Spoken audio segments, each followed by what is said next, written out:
اسی انداز کو حضرت امام بخاری علیہ رحمہ نے بخاری شریف میں بیان کیا۔ بخاری شریف کتاب الشروط، باب الشروط فی الجہاد والمصالحۃ مع اہل الحرب وکتابۃ الشروط، حدیث نمبر 2731 اور 2732۔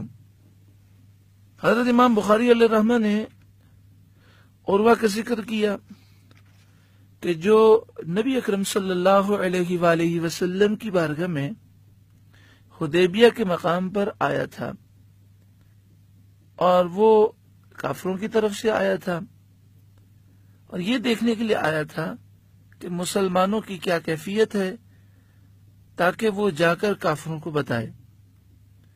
جب یہ سرکار دو عالم صلی اللہ علیہ وآلہ وسلم کی بارگاہ سے واپس گیا تو اس نے قریش کو جو باتیں کہیں اس کو حضرت امام بخاری علیہ الرحمہ نے لکھا۔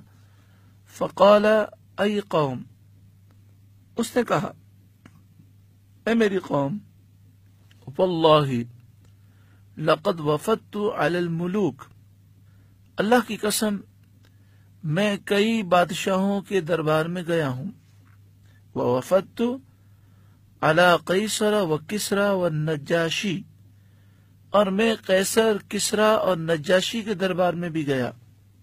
واللہ، اللہ کی قسم، ان رأیت ملکا قد يعظمه اصحابه ما يعظم اصحاب محمدا صلی اللہ علیہ وسلم، اللہ کی قسم میں نے کسی بادشاہ کے درباریوں کو بادشاہ کی اتنی تعظیم کرتے ہوئے نہیں دیکھا جتنی تعظیم نبی اکرم صلی اللہ علیہ وآلہ وسلم کے صحابہ حضور صلی اللہ علیہ وسلم کی کرتے ہیں۔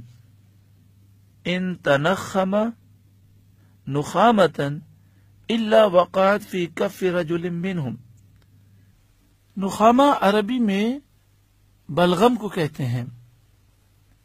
عروہ کہتے ہیں کہ جب سرکار دو عالم صلی اللہ علیہ وسلم نخامہ مبارک ڈالتے تو صحابہ دوڑ کر اسے اپنے ہاتھوں پر لے لیتے اور زمین پر نہ گرنے دیتے۔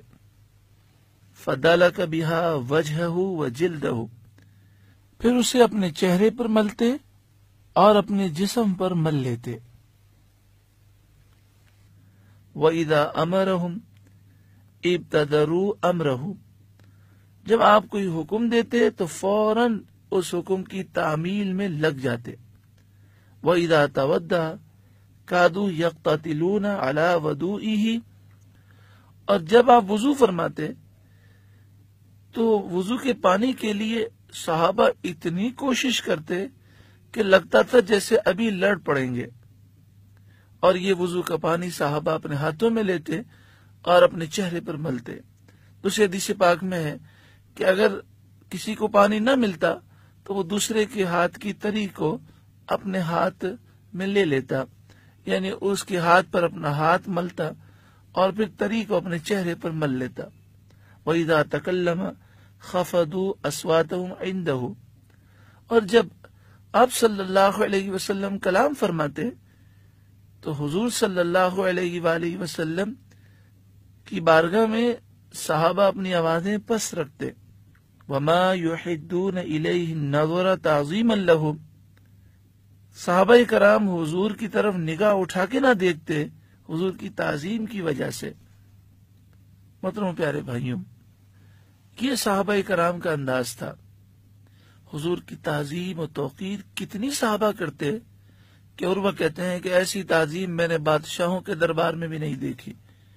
سرکار دو عالم صلی اللہ علیہ وآلہ وسلم سے تعظیم و توقیر کے اس انداز کو منافقین نے بے وقوفی سے تعبیر کیا، تو یہ تو منافقوں کی جہالت ہے۔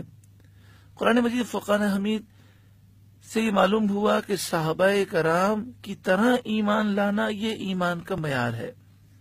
اب آپ سوچ لیجئے کہ کون سا ایسا طبقہ ہے جو آج کے دور میں بھی حضور صلی اللہ علیہ وآلہ وسلم سے والہانہ محبت، حضور کی تعظیم و توقیر بجا لاتا ہے؟ کون سا ایسا طبقہ ہے جس کی زندگی کا مقصد ہی حضور کی شان و عظمت کو بیان کرنا ہے؟